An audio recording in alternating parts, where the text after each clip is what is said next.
Praise the lord. దేవునికి మహిమ కలుగును గాక. అందరూ బాగున్నారా? ఈ దినం దేవుని వాగ్దానం ధైర్యము. యెహోవా యందు భయభక్తులు కలిగి ఉండుట బహు ధైర్యము పుట్టించును.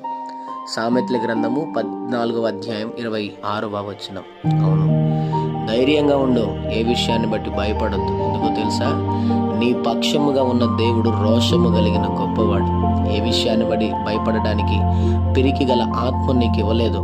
దేవుని సన్నిధి నుండి దత్తపుత్రకు దేవుని పరిశుద్ధ సన్నిధితో కూడిన ఆత్మనిచ్చాడు. ఎందుకు భయపడేది? ఎందుకు? దేవుడు మనకి తోడై ఉన్నాడు. నీ భక్తే నేను ధైర్యం వైపు నడిపించి ఉన్నతమైన స్థాయిలోకి నడిపించునుగాక. చిన్నమాట ప్రార్థన.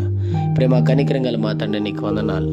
ఈ ఉదయకాల సమయంలో బిడ్డలను మీరు దీవించి బలపరిచి వారు వెళ్తున్న ప్రయాణంలో, మార్గంలో, పనుల్లో, ప్రయత్నంలో ఇదని మీరు వారికి తోడుగుండమని, వారికి ధైర్యము, నెమ్మది, సమాధానం, కృప తోడుగుంచమని యేసు నామములో అడుగుతున్నాం తండ్రి. ఆమెన్.